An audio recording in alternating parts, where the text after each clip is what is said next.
Hi, and welcome to the Gaapsavvy podcast, where we translate the fast evolutions of tech into what actually hits the books. I'm Angela Liu, a former instructor with KPMG's National Office, product strategist, and founder of Gaapsavvy.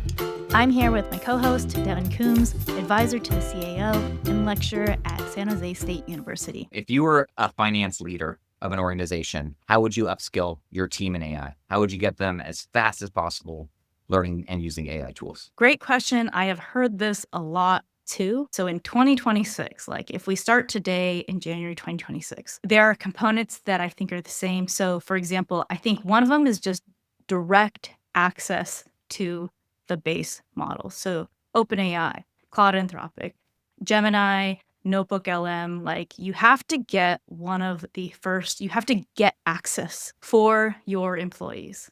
They have to have a space to play with the full power of AI. I think that is a non-negotiable to me. I think that you will be missing out on lots of features and functionality that you won't even know you don't know and will be added as you have it. So for me, that is the first thing. I feel like almost no one at the enterprise level, so real accounting teams at public companies or companies preparing to be public, did not have access, mostly through InfoSec. But the technology is changing so insanely fast, and one of the things that did change was the security. Now, I'm not a security expert, but I have seen a surge of public companies, pre-IPO companies, get access by the end of 2023.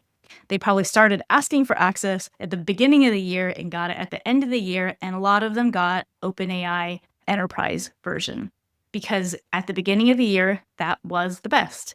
Claude was the best for business, which we talked about last time.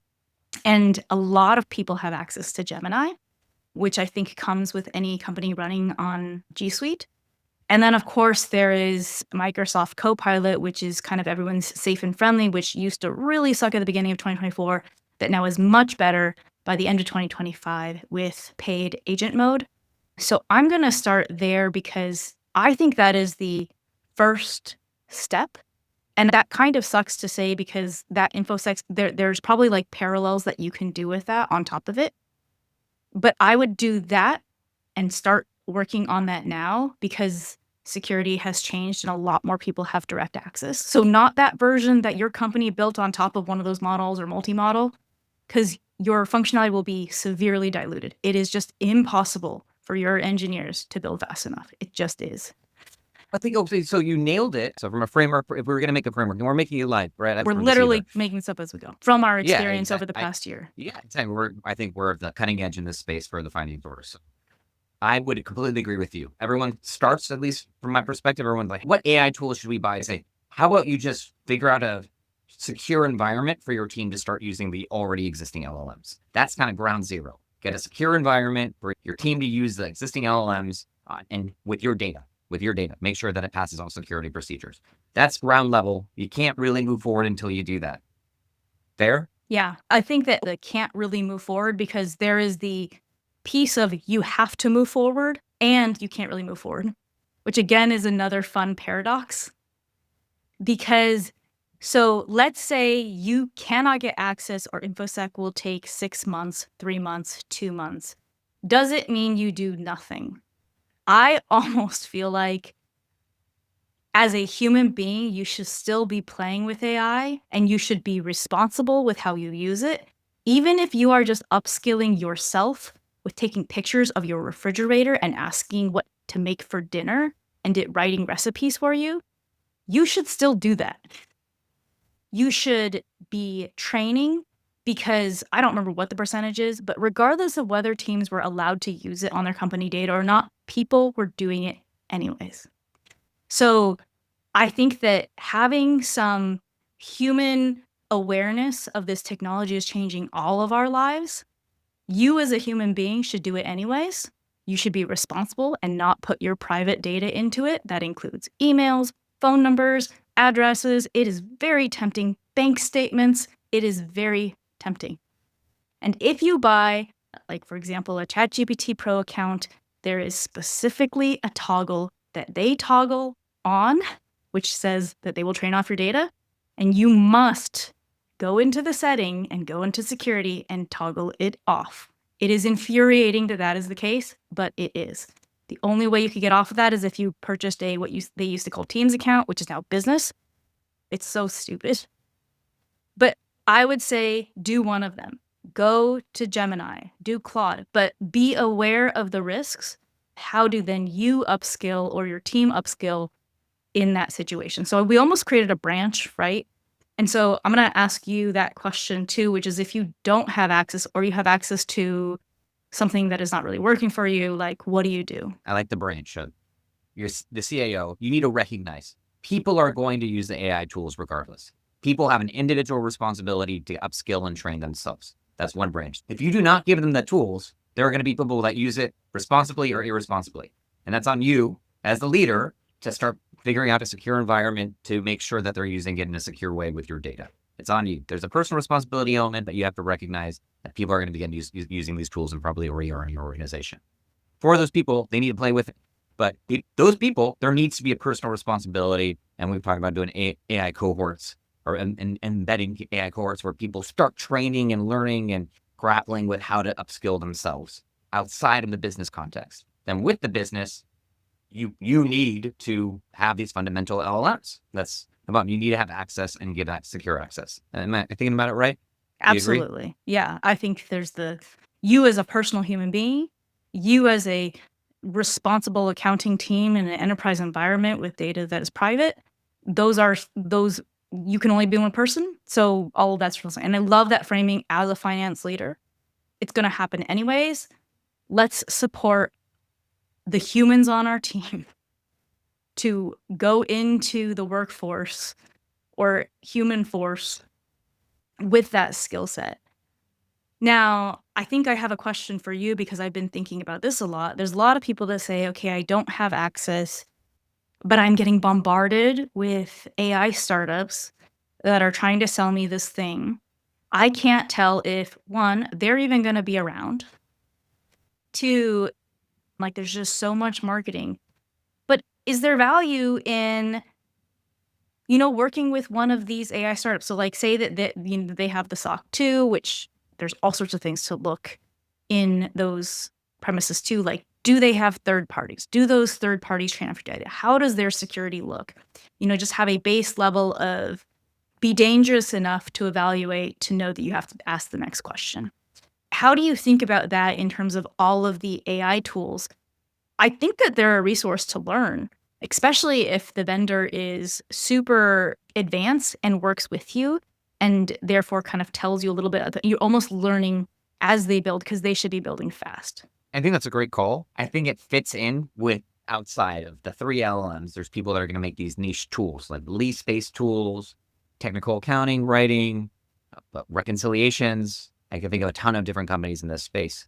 And there's going to be there's going to be too many of them, right? And so how do you manage all of that? I think finding a good partner, like a good engineering partner who you trust. So either going through people like us, I'd say if I was CAO or CFO, you have to find someone that you trust in the space who can kind of cut through some of the noise. But there's also an advantage to having a startup organization that will build with you. So I'd say you got to do both. Having a consultant that's an AI expert is key, especially if you don't have the expertise in your own company, because it's moving so fast. You need someone like you or I who are talking about this stuff twice a week. You need someone who's really in it, or talking to ChatGPT late at night. You need someone who's experimenting. But you also need someone who can build. Like the consultants aren't going to build for your organization.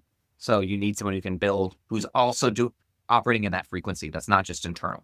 And so finding a startup that'll build alongside you can be really advantageous. But you want to be selective and make sure you're choosing from people who have the right qualifications. A good example is I have a really good friend I like in Africa who was a website designer. And now he is moving to coding because of vibe coding. And he's making websites and making apps for people. I like the guy a lot. I wouldn't recommend an enterprise to hire this person. I'm seeing a lot of, I like them, but I wouldn't recommend because so many people go into vibe coding and say they're AI experts now. I'd recommend that you choose someone with a real pedigree. So like not trying to knock international by any stretch of the imagination, but you're probably going to be safer choosing someone in the Bay Area who has an ex-big tech or ex-tech background from a legitimate school. You want to be really careful because there can be people who are just jumping into this and look more professional than they are. So you're really going to want to vet out your resources. Is this what I'm trying to say? Yeah. And that's if you're building. That's if you're building. Okay. I kind of want to steer back then to the first branch, which is, let's say you have access.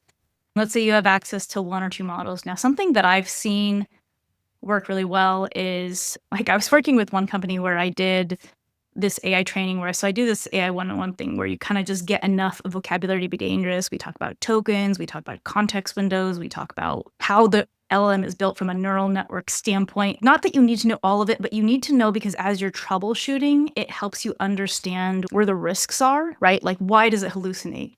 Can you prompt and ask for any clarifying questions? Like, there are all these ways to make it more accurate. And for me, and for, I think, like, there are a million AI YouTube videos. There are a million, like, if you're on LinkedIn, you're probably tired of seeing stuff like this, but all of that exists. I think it's in the filter.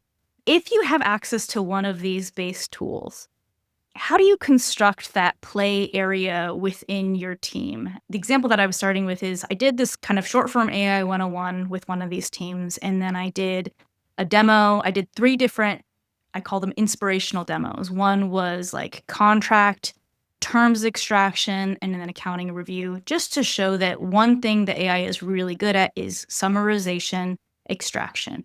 Comes with every base model. Another demo typically that just shows that it's really good with numbers now. This was more important in 2024 because in 2023, people, like, there definitely were haters that said AI is bad at math, and then AI turned out to be way better really, really fast. And so that was kind of an old trope. But the fact that you're seeing tables like Excel and now actually working directly with Excel insanely well, being able to do things like constant currency, honestly, anything you can dream up. I'm just restricted to my own imagination. And then I do another one that, then usually goes into some, I think, what some people would call vibe coding, which Claude was really good at early on. And then I just build this little, like, app of training your sales team what your sales policy is by making an interactive video game. That's kind of the mic drop moment. And we can do these later, but I would do those 3 not because those narrow use cases were that important, but just so that it inspired some amount of imagination, because I don't know what everybody's job is, but I know your imagination will be better than mine in doing your job. And that, what I've seen is that then flourishes throughout the year, as long as that company cultivates that culture, whether it's Friday AI play day with my team, or it's kind of like forming that own AI cohort, or giving yourself a little bit of structure by bringing someone in to help structure that a little bit, but just something to create the space. I've seen that model work wildly well because it gives people a structure to then go off and imagine within the specificity of their role. So that's what I've seen work really well. And then I'm curious what you've seen. And then I think there's some nuances within that. Oh, I like that a lot. And so the idea is branch off. We're talking about, you have a secure environment. Now, what does your team get to do? How do we make the team stronger with these tools? How do we gain the efficiencies everyone's asking or demanding from AI? And I'm with you. I think you first need to set the ground rules of just giving basic training and permission. And hey, you have these tools, use them, and having some kind of expert come in and set the groundwork of, listen, these are great ways that you can use these tools, and giving some base AI fluency. But that'll only go so far unless you create space within the week for the team to have permission to use these tools. I've heard a variety of different terms. Like at Google, they do something called a center of excellence, where certain organizations will just hire a full-time person, and their whole job is to get questions about AI and meet with teams a few times a week. And that's their whole job, is like, hey, I know I'm due accounting in the phone division of Google, and I am the AI center of excellence. And everyone comes to me, asks me their questions about their job. I understand the job already, and I can help them customize AI tools to make their jobs easier and train them. And I hold regular office hours and give industry updates. That's great for an internal structure, but you need to have that AI expert. Google's lucky because they're already in the space. I think Anthropic and OpenAI do similar things. They're reliant on using their own tools and sharing that information. So if you can't do that, you need to have someone else come in and advocate for your organization on your behalf. And so what you do, like AI cohorts, I think are great. We're having an outside thing that people can join, or getting certified in it, or tooling or education, or having a consultant come in and having regular office hours, making sure there's a survey in place to see what use cases they could try to use and actually bringing real problems to it and having your team engage and making incentives and rewards for the team to engage in that process. I've heard hackathons work well too, but you need to start getting into some applied learning and knowledge sharing and community building. But how do you learn this tool? How do you learn anything that's brand new? How would we learn Excel? Like when I was on my old audit jobs, you get next to somebody and you're like, hey, did you see that I did this cool formula in Excel and now I can automate this entire sheet, right? We're at that stage. I don't feel in that branch yet. We're at a stage of now you go buy AI tools yet, though. I don't feel like that's a branch yet, which is interesting. It's more like keep learning with your team and become more efficient and proficient in this technology. Yeah. And the funny thing, I think there's a sequence. I'm going to do paradox again. And you also can't wait for it. So like every single one of your existing software, those teams, those product teams, those engineering teams should be building it in. It's very, very difficult to build tack-ons. But I also feel like it's an inevitability that you will get marketed those things. And if it comes for free, use it. That's amazing, right? Then there's the vendors. I don't think you will be able to stop that from happening. And I feel like just like how your Excel example was, you sit next to someone, you're like, oh, you can do that cool thing. I think that word of mouth is actually way more important than it even used to be. And Gaapsavvy is totally word of mouth. And I've actually started running these share sessions based on functionality. So we did a quote to cash one about 2 weeks ago. We just had someone propose that we did a financial reporting one. And everybody just shares, because for anyone to think that they are the expert of that particular area, like it's actually more interesting to hear what everybody is hitting and where people have hit some boundaries and then decided to build around it. I think we are in that space where there's learning within your team, there's learning outside of your team within community, there's learning in the consulting space. And as a leader of the organization, as you're building AI fluency, I think you find that balance. I don't think it takes the responsibility away. Like, I do think you do have to do some internal team stuff, whether you hire out, whether you bring in a consultant, whether you join a cohort, but giving some structure to your team for that first base learning and then the continuity. I've heard some departments have usage quotas, which sounds funny, but like that everybody is supposed to be in these tools X amount. I actually don't know how these are tracked.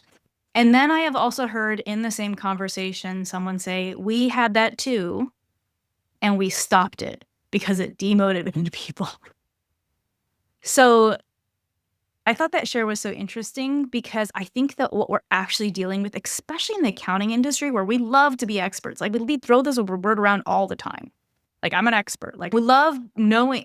Expert just means like when someone asks you a question, you know the answer, or you appear to know the answer, right? Appear is better. You can't do that right now. When something is totally novel, like AI, and is changing so fast, I think it's really actually cool to be curious. Meeting someone that knows way more than you, or meeting in one of these share forums, I've had actually multiple people now share. They're like, oh yeah, we've been started out in Gemini because that's what, we had G Suite and that's where we started. Then I started playing with Notebook and oh my gosh, the thing's amazing. Like so quick to value. That one is just imagination based. Then we went into Google Apps Script and we downloaded these fixed NetSuite reports and then we stitched together and got them links into their like Salesforce instance. I know your background. You don't have any technical background, but you know what you're looking for. And you know you would have had to do that manually anyways. And I've had multiple people talk about Google Apps Scripts. I didn't know that, but it was from the share forum that I'm learning this is so cool to hit these edges. I'm not going to feel bad about not knowing that. I'm going to feel excited that I just learned that there's this boundary that I thought was there. And I thought I had to take some coding course, but I went a little further and I found out that that script that I wanted the engineer to write 4 months ago that was supposed to go in some like Jira ticket queue, then maybe would get picked up when prioritized. Like, yeah, you can have an imperfect script. You can do that, and you are totally equipped to test if that thing's working because you were doing it anyways manually. Wow, someone just pushed my boundary of what I thought I was capable of. And I feel like that is a beautiful spot to be in, which is that first round of within your team, then externally within the accounting community, whether that's in Gaapsavvy, whether it's one of these cohorts. But like, what is that program of education? How do we get back to being learners and players and being super comfortable with not knowing the answer? I think that's the sweet spot. How can organizations do that? Like, what would you do? Your boss for a day. How do you build that into the organization again? How do you tell your team, hey, permission to go become AI experts and do cool things and share information with each other? This is one of those silly, like, I'm gonna say tone at the top, but I say that with a little bit of attitude because when I did internal controls training for a while when I was a KPMG. And there's that like COSO cube, and there's like tone at the top. And when you're in beginning audit, you're like, how do you test tone at the top? And you have this interview, and then you're like, oh, you look at the comp structures. I think the more and more mature I get in my career, the more and more I realize tone at the top is everything. And so it is being really honest with, hey, these are the things that I checked out. Like, so one, creating the space. I think you have to do that, right? Because there's, you're always going to be busy in accounting. There's endless work to do. This is just the job that we picked, right? But I think this is important enough that we have this Friday meeting. I show up at that meeting. I talk about how I was looking at SEC filings with Workiva, and then maybe that didn't work, and I didn't want to pay for the subscription. So then I tried Perplexity Finance, which was already plugged into all of Edgar. And I tried that, or I did deep research in OpenAI or Anthropic, and it pulled all of these SEC filings and linked them for me. But then it also went through some Reddit threads, which Reddit are actually kind of interesting because there's also some crazy stuff in Reddit and some of them are relevant, but like you're still using your professional judgment. And so I think it's that do and care of showing up, creating the space, booking the meeting, saying this is important, giving budget to it. And then also showing up yourself without being afraid that you don't know. Because guess what? There's no way you know right now. It's your curiosity that will lead the path. And that, I think, is the showing up. It's both components, the budget, the time, and you showing up in a way that makes it okay to not know. And waste a little time, honestly. I love it. And it makes perfect sense. We fail to recognize the importance of leadership so often when we're talking about technical concepts. Before you do anything, if you're a leader who wants to see change with AI, make sure that you're clear that you should also become at least AI savvy, and you should make it a clear priority. You should be talking about people and creating space. So that's probably the first layer. Before you do anything or expect anything out of your people, you got to expect it out of yourself, right? As a leader, you have to set that expectation, that tone at the top. And we often forget about leadership. We often don't talk about it, but I think it's the most important thing. It's completely hypocritical if you're like, why isn't my team using AI more? And then you're not using any AI tools. So start there. Then we have our branches, and I'm kind of seeing 3 branches now. 1, personal responsibility. Everyone has a personal responsibility to become strong in AI and practice the tools responsibly themselves. 2nd, in giving safety for the organization, having a safe space to use all of the base model LLMs and making sure that people can follow their company policies. The 3rd is build versus buy. Finding startups or a startup that can build with you, that is reputable, that has a strong founder or strong engineering team that you can trust, and making sure you sit through that noise. Kind of those 3 pillars. Then we talked about, well, how do you get the team stronger? And the team stronger, well, it sounds like training. You said a training, which again comes from tone at the top. And then having space, which is again, tone at the top. Like, hey, this is a priority. Make sure you have, like what you said. Oh, like, I don't know. I call it playtime lately because hackathon sometimes sounds scary. Playtime But like, Fridays. you should really just be playing. It's a playful thing, like build 5 GPTs and maybe use one. Maybe none of those are useful. It's totally okay. I think that have an AI Playtime for Fridays. Have someone come in and talk to people as an office hour space, or like the Playtime thing is great. And then if you can afford it, putting dollars behind it, getting a center of excellence within your organization. Again, it could be a consultant or a full-time employee who people can come to and ask questions so you can take it seriously. I think that if any leader just had that framework, how much further would they go? I think we just solved the world's problems with AI in like 30 minutes, Angela. But maybe I haven't heard that framework articulated that well yet on how you should approach it. What do you think? What's your opinion? I think Maybe not the that best is thing the in the world, starting. No, I think that's how I've been operating. That's how I operated in 2025. I think it's how I'm going to continue to operate in 2026. It's what I've been trying to build into Gaapsavvy as a community, is that space where you're allowed to I call it like ask dumb questions, but it's not, because the true genius really comes from being curious. And curiosity is not cool when you're trying to be an expert, because it means naturally don't know something, right? Being curious means that you are searching beyond your own knowledge base. And so that framework is almost a curiosity framework, right? Which is like, this thing will continue to change like daily. Like today I saw a ChatGPT come out with like, they're gonna start ads, and I was like, oof, this is happening. Like once I was doing this demo and then something popped up and it was like, do you wanna try company information? I was like, isn't that what Glean's doing? Like, that's crazy. Like, that was a whole productized thing, right? How are you gonna navigate a space that's constantly changing with curiosity, a muscle to work through ambiguity?